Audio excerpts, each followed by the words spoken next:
রাজনৈতিক অপতথ্যের অন্যতম প্রধান হাতিয়ার হয়ে উঠেছে এখন ভুয়া ফটো কার্ড। আপনার কাছে কি মনে হয় যে এই ভুয়া ফটো কার্ডের এই চর্চা থেকে আমরা কিভাবে মিডিয়া কিভাবে মুক্ত হতে পারে? ফটো কার্ড নিয়ে তাপসী বলার আগে আমি 30 সেকেন্ড একটু কথা বলতে চাই। ফটো কার্ডের ব্যাপারে আমি আগে যে কথাটি বলছিলাম যে ফটো কার্ডের পেছনেও কিন্তু সেই আর্থিক বিষয়টা সবচেয়ে মূল উপাদান হিসেবে কাজ করছে, আর তার পাশাপাশি লিটারেসির বিষয়টা।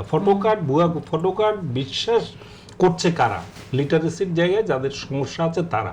আমি তো একটা ফটো কার্ড দেখা মাত্র আমি দেখছি যে এই ফটো কার্ডটা পোস্ট কি আসলে সেই প্রতিষ্ঠানের ওয়েবসাইটে করেছে কিনা বা ফেসবুক পেজে করেছে না, তাদের যে ভেরিফাইড ফেসবুক পেজে করেছে কিনা এটা প্রথমে আমি দেখছি, কখন করেছে সেটা দেখছি, এবং তার সাথে ফটো কার্ডের সাথে যে লিঙ্কটা আছে কিনা, কমেন্ট বক্সে কোনো লিঙ্ক আছে কিনা সেটা দেখছি।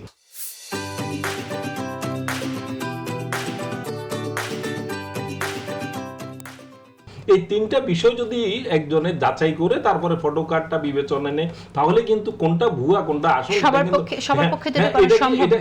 এটা কিন্তু সে তখনই সিদ্ধান্তে উপনীত হওয়া যাচ্ছে। তো এই জায়গাটাতেই লিটারেসির বিষয়টা আসে যে একজন মানুষ